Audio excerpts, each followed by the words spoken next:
Vou aproveitar que vocês estão gostando dessa série de como é Orlando em cada mês do ano e já vou falar para vocês logo também como é Orlando em julho. Meu nome é Melina e eu tenho o canal Partiu Orlando aqui e no Instagram para ajudar você a planejar a sua próxima viagem para Orlando. Eu não sei se vocês já sabem, aí já tem uma ideia prévia, mas muita gente deve falar que julho é o pior mês para você ir para Orlando, que os parques são lotados e que é muito calor e tudo mais. Então vamos falar aqui o que é verdade, o que é mentira nisso tudo e o que vocês podem tirar de proveito aqui desse mês que muitas das vezes é a única opção que a gente aqui do Brasil tem para viajar por ser férias escolares. Bom, de fato, julho é um dos meses de maior lotação dos parques lá em Orlando. Como eu já comentei com vocês no vídeo de maio e de junho, no final de maio começaram as férias escolares, então junho a galera que é moradora lá na Flórida, dos Estados Unidos, já tá em férias escolares. Mas em julho eles continuam ainda nesse período de férias, geralmente na primeira quinzena de julho. E aí aqui no Brasil, a gente também está no período de férias escolares, ou seja, junta quem está de férias lá com quem está de férias aqui, com outros países que acabam também tendo férias nesse período de julho. Então a lotação dos parques, ela é muito grande. Além disso, lá nos Estados Unidos, o feriado 4 de julho é um feriado muito importante, que é o feriado da Independência Americana.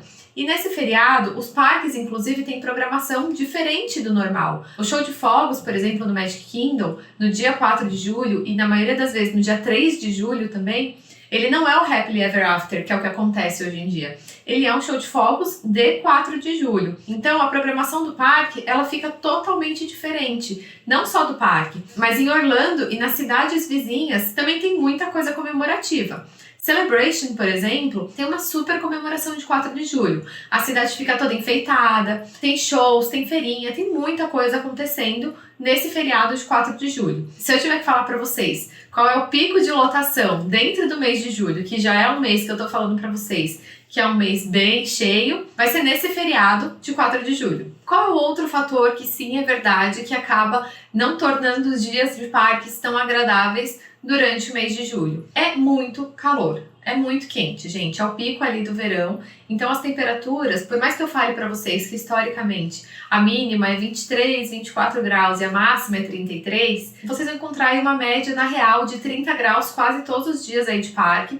Então é um solzão mesmo. E aí no fim do dia, geralmente tem o quê? Uma pancada de chuva. Então ele é um mês muito quente e que no final do dia, geralmente tem chuva. Então isso dificulta um pouquinho aí, às vezes, o planejamento de parque, porque fica um pouco cansativo.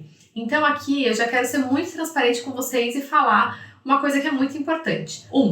Não cheguem de mau humor na sua viagem só porque você está indo em julho e que o parque vai estar lotado. Alinhe a expectativa. E aí, como que você pode alinhar a sua expectativa? De duas formas. Ou você já entender que você não vai fazer todas as atrações como talvez você faria em um dia de menor lotação, e aí você prioriza as atrações que você quer ir e monta aí o seu roteiro e já vai focado nisso, estuda o mapa do parque com antecedência. Ou você alinha a sua expectativa que você vai ter que fazer um investimento extra, que é o investimento em comprar o Disney Genie Plus, para que você possa furar as filas. Se tem algum período aqui do ano que eu indico para vocês que de fato vocês comprem o Disney Genie, seria nesses períodos de férias, então de final de ano, dezembro, e agora aqui também nesse período de julho, porque é quando o parque está mais lotado. Lembrando sempre que aqui no Partiu Orlando a gente faz o serviço de agendamentos de fura-filas, então se você não quiser nem perder tempo agendando seus fura-filas nos parques, você quiser comprar o Disney Genie e só ir nas atrações, pode contratar a gente que a gente faz esse serviço de agendamento de fura-fila para vocês. E se você também quiser uma ajuda para fazer o planejamento do seu dia no parque, a gente também trabalha com guiamento virtual. Continuando aqui um pouco o tema de clima. Como também já falei para vocês, no mês anterior, que era junho,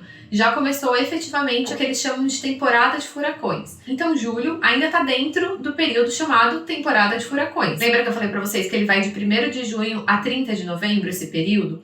Mas julho, historicamente, ele não é um período aí que tem muito caso de furacão. Esse ano, especificamente em 2023, estão começando a divulgar que existe uma possibilidade aí de no mês de agosto, que também não é um mês que tem muito furacão, que pode ser que aconteça algum. Mas ainda tá longe pra gente ter essas informações aí muito mais refinadas. Mas é importante vocês saberem algumas coisas aqui.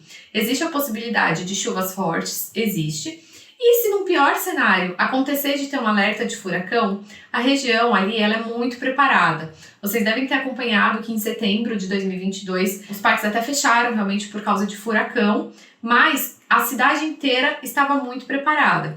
Então os alertas chegavam, as pessoas sabiam o que elas tinham que fazer. Os hotéis, eles têm muito preparo, eles têm todo o suporte, tanto de energia quanto de comida, abastecimento de água. Então, se acontecer de ter algum furacão aí na época que você tá viajando, que não vai ser normalmente aqui em julho, mas se acontecer, assistam aqui no canal. Tem um vídeo que eu comentei aqui ano passado, um pouquinho como era o mês de setembro, justamente para falar dessa temporada aí de furacões que estava acontecendo. Então, se você tem dúvidas, se você quer saber um pouquinho o que fazer nessas situações, assiste esse vídeo aqui no canal. Bom, verão continua então aqui, como eu falei, calorzão, continua então sendo uma boa época para você ir em parques aquáticos. Então, parques aquáticos da Disney, da Universal, até mesmo do SeaWorld, que tem uma aquática, são uma boa opção para você incluir no seu roteiro durante a sua viagem em julho. Se você estiver precisando ainda comprar os seus ingressos para o parque, não esquece que aqui embaixo eu vou deixar o site da agência que eu indico para vocês comprarem os ingressos de todos os parques. Eles já têm até pacotes promocionais e no final do carrinho você insere o cupom Partiu Orlando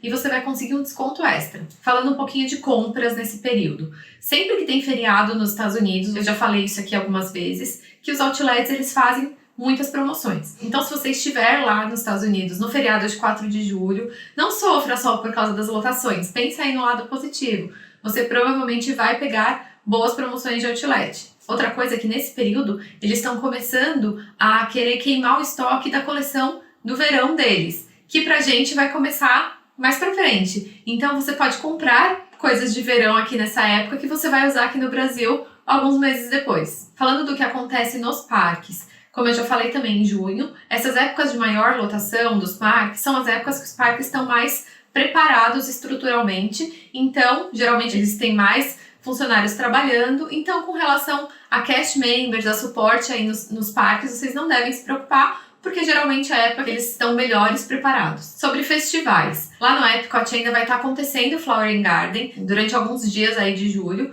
e aí no finalzinho de julho, 27 de julho esse ano, vai começar um outro festival que chama Food and Wine. Esse é um outro festival do Epcot que também tem comidinhas e bebidinhas, e cada ano ele começa em uma data diferente. Então esse vídeo vai ficar aqui por mais alguns anos. Quando vocês forem visitar, joga lá na internet, joga no Google Food and Wine Epcot para saber certinho qual dia dentro do mês de julho que vai começar esse festival, mas é sempre aqui em algum momento do mês de julho. E nesse festival acontecem alguns shows, várias atividades acontecem no parque que já estão dentro do preço do ingresso normal que você paga. Como eu falei no vídeo do mês de junho, no Taipan Lagoon, que é o parque aquático da Disney, em algumas noites selecionadas, está acontecendo uma festa, tipo uma pool party. É uma festa noturna depois do horário do fechamento do parque, com ingresso exclusivo para a festa, então é um ingresso separado do ingresso do parque. E em julho vai ser um mês que acho que tem mais noites aí que vai estar acontecendo essa festa. Vão ser nas noites dos dias 1, 3, 8, 15, 22, 29 e 31 de julho. Também continua acontecendo o Summer Nights lá no Busch Gardens, então ele vai até 6 de agosto, ou seja, no mês de julho ainda tem festa também acontecendo de noite no Busch Gardens. E no SeaWorld, o Summer Spectacular também ainda está acontecendo porque ele vai até 4 de setembro.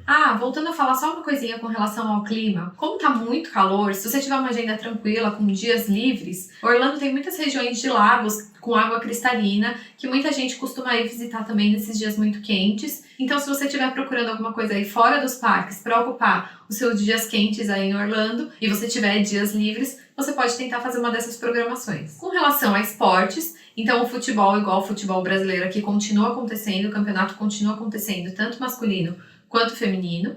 E nessa época, lá em Tampa, começam alguns jogos, bem no comecinho assim dos jogos do Buccaneers, que é um time de Tampa. Então fica mais ou menos a 1 hora aí de Orlando, é onde fica o Busch Gardens, né, a cidade de Tampa. Começa então até alguns jogos da NFL. Bom, para finalizar, só para lembrar que dias de verão nos Estados Unidos costuma ser muito mais longo. Então, geralmente o pôr do sol vai ser lá para as 8, 8 e meia da noite. Então tem bastante dia claro aí para você aproveitar. Também só reforçando, gente, não esqueçam, capinha de chuva na mochila para não precisar comprar em cima da hora, a hora que caiu o temporal. Tentem fazer a sua programação olhando sempre os aplicativos de previsão do tempo. Assim vocês conseguem, por exemplo, deixar as atrações que são mais fechadas justamente para os horários que tiverem com previsão de chuva. E também não esqueçam seu kit de proteção solar, boné, protetor solar, seja lá o que você for escolher para o seu kit de proteção solar, mas não esqueça de colocar na sua mala. Se você quiser, tem muita gente que costuma levar ventiladorzinho de mão, um ventiladorzinho de pescoço, aquelas toalhas para você umedecer e deixar no pescoço para também diminuir um pouquinho a sensação de calor. Se você quiser levar algum desses recursos também, nessa época é super recomendado. Não se esqueçam, se vocês quiserem saber um pouquinho mais sobre o que fazer em situações de furacões, como fica Orlando na época de furacões, assiste então aqui o vídeo do canal. Se você ainda não se inscreveu no canal, se inscreve no canal. Eu tô sempre trazendo conteúdos diferentes para vocês com a intenção de ajudar no planejamento da sua viagem para Orlando. Até a próxima, tchau, tchau!